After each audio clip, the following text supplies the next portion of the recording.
Chapter 42 of The Innocents Abroad.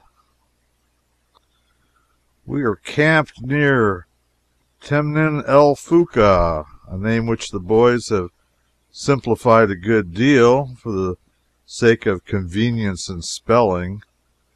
They call it Jacksonville.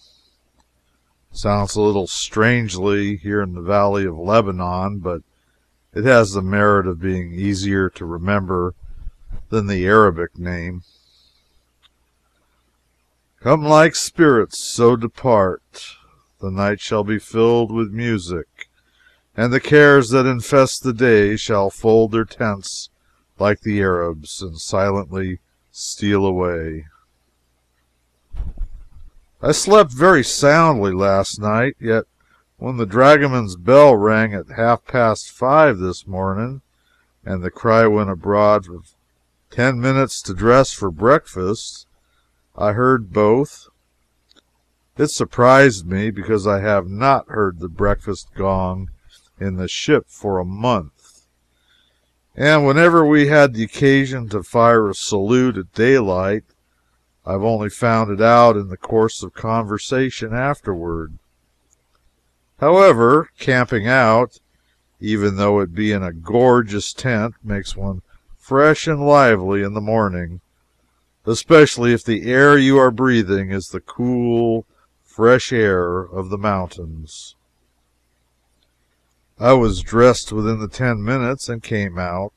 The saloon tent had been stripped of its sides and had nothing left but its roof, so when we sat down to table we could look out over the whole noble panorama of mountain, sea, and hazy valley. And sitting thus, the sun rose slowly up and suffused the picture with a world of rich coloring. Hot mutton chops, fried chicken, omelets, fried potatoes, and coffee, all excellent. This was the bill of fare. It was sauced with a savage appetite purchased by hard riding the day before, and refreshing sleep in the pure atmosphere. As I called for a second cup of coffee, I glanced over my shoulder, and behold, our white village was gone. The splendid tents had vanished like magic. It was wonderful how quickly those Arabs had folded their tents, and it was wonderful also how quickly they gathered the thousand odds and ends of the camp together and disappeared with them. By 6:30 we were under way, and all the Syrian world seemed to be under way also. The road was filled with mule trains and long procession of camels. This reminds me that we've been trying for some time to think what a camel looks like. Now we have made it out. When he is down on all his knees, flat on his breast to receive his load, he looks something like a goose swimming. And when he is upright, he looks like an ostrich with an extra set of legs. Camels are not beautiful, and their long under lip gives them an exceedingly gallus, excuse the slang, no other word will describe it, expression. They have immense, flat, forked cushions of feet that make a track in the dust like a pie with a slice cut out of it. They are not particular about their diet. They would eat a tombstone if they could bite it. A thistle grows about here which has needles on it that would pierce through leather. I think if one touches you, you can find relief in nothing but profanity. The camels eat these. They show by their actions that they enjoy them. I suppose it would be a real treat to a camel to have a keg of nails for supper. While I am speaking of animals, I will mention that I have a horse now by the name of Jericho. He is a mare. I have seen remarkable horses before, but none so remarkable as this. I wanted a horse that would shy, and this one fills the bill. I had an idea that shying indicated spirit. If I was correct, I've got the most spirited horse on earth. He shies at everything he comes across with the utmost impartiality. He appears to have a mortal dread of telegraph poles, and it's fortunate these are on both sides of the road, because as it is now, I never fall off twice in succession on the same side. If I fell on the same side always, it would get monotonous after a while. This creature is scared at everything he has seen today except a haystack. He walked up to that with an intrepidity and recklessness that were astonishing, and it will fill anyone with admiration to see how he preserves his self-possession in the presence of a barley sack. This daredevil bravery will be the death of this horse some day. He is not particularly fast, but I think he will get me through the Holy Land. He has only one fault. His tail has been chopped off, or else he sat down on it too hard some time or other. And he has to fight flies with his heels. This is all very well, but when he tries to kick a fly off the top of his head with his hind foot, it is too much variety. He's going to get himself into trouble that way some day. He reaches around and bites my legs, too. I do not particularly care about that, only I do not like to see a horse too sociable. I think the owner of this price had the wrong opinion of him. He had an idea he was one of those fiery, untamed steeds, but he is not of that character. I know the Arab had this idea because when he brought the horse out for inspection in Beirut, he kept jerking at the bridle and shouting in Arabic, "Ho, will you? Do you want to run away, you ferocious beast, and break your neck?" When all the time the horse was not doing anything in the world and only looked like he wanted to lean up against something and think. Whenever he's not shying at things or reaching after a fly, he wants to do that yet. It would surprise this owner to know this. Well, we've been in a historical section of the country all day. At noon we camped 3 hours and took luncheon at Meksi, near the junction of the Lebanon mountains and the Jebel de Kunayashi. Looked down into the immense, level, garden-like valley of Lebanon. Tonight we are camping near the same valley and have a very wide sweep of it in view. We can see the long, whale-backed ridge of Mount Hermon projecting above the eastern hills. The dews of Hermon are falling upon us now, and the tents are almost soaked with them. Over the way from us and higher up the valley, we can discern through the glasses the faint outlines of the wonderful ruins of Baalbek, the supposed Baal Gad of Scripture.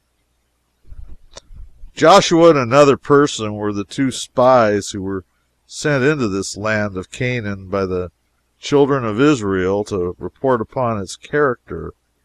I mean, they were the spies who reported favorably. They took back with them some specimens of the grapes of this country, and in the children's picture books they're always represented as bearing one monstrous bunch swung to a pole between them, a respectable load for a pack train. The Sunday school books exaggerated it a little. The grapes are most excellent to this day, but the bunches are not as large as those in the pictures. I was surprised and hurt when I saw them, because those colossal bunches of grapes were one of my most cherished juvenile traditions. Now Joshua reported favorably, and the children of Israel journeyed on, and with Moses at the head of the general government, and Joshua in command of the army of 600,000 fighting men. Of women and children and civilians there was a countless swarm. Of all that mighty host, none but the two faithful spies ever lived to set their feet in the promised land. They and their descendants wandered 40 years in the desert, and then Moses, the gifted warrior, poet, statesman, and philosopher, went up into the Pisgah and met his mysterious fate.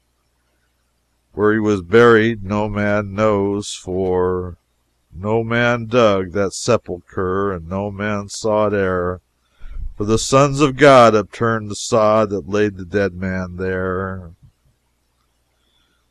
Then Joshua began his terrible raid, and from Jericho clear to this Baal-Gad he swept the land like the genius of destruction.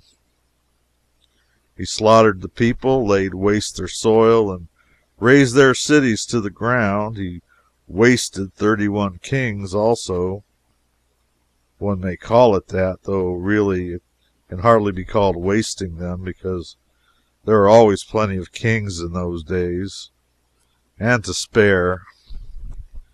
At any rate, he destroyed 31 kings and divided up their realms among his Israelites. He divided up this valley stretched out here before us, and so it was once Jewish territory. The Jews have long since disappeared from it, however.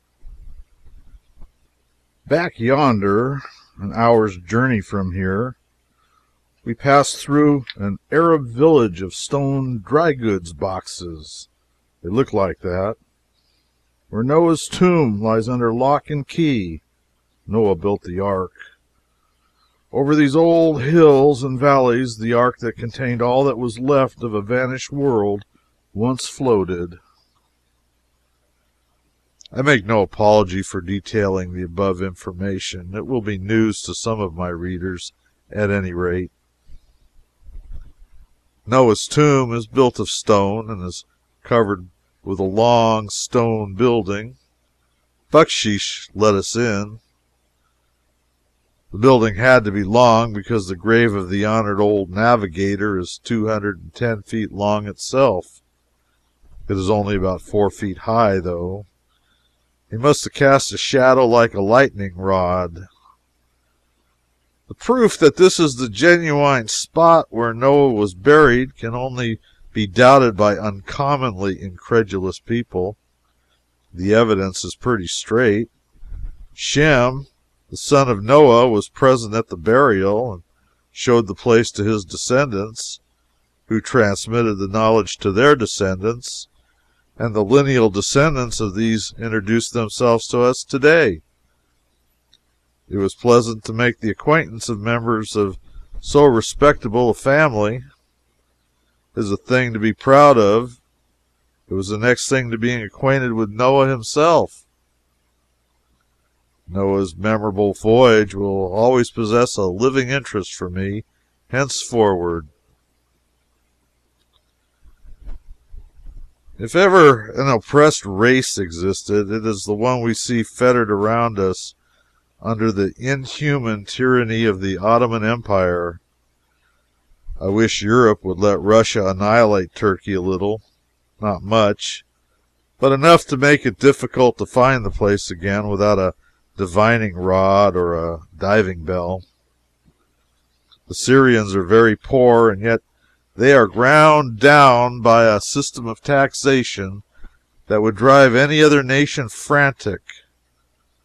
Last year their taxes were heavy enough, in all conscience, but this year they've been increased by the addition of taxes that were forgiven them in times of famine in former years.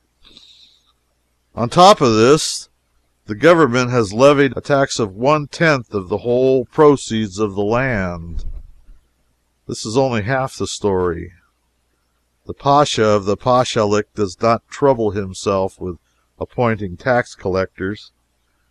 He figures up what all these taxes ought to amount to in a certain district, Then he farms the collection out. He calls the rich men together, and the highest bidder gets the speculation, pays the pasha on the spot, and then sells out to the smaller fry, who sell in turn to a piratical horde of still smaller fry. These latter compel the peasant to bring his little trifle of grain to the village at his own cost. It must be weighed, the various taxes set apart, and the remainder returned to the producer. But the collector delays this duty day after day while the producer's family are perishing for bread. At last the poor wretch, who cannot but understand the game, says, "Take a quarter, take half, take 2/3 if you will, and let me go." It is the most outrageous state of things. These people are naturally good-hearted and intelligent, and with education and liberty would be a happy and contented race. They often appeal to the stranger to know if the great world will not some day come to their relief and save them. The Sultan has been lavishing money like water in England and Paris, but his subjects are suffering for it now. This fashion of camping out bewilders me. We have boot jacks and a bathtub, and yet all the mysteries of the pack mules carry are not revealed. What next?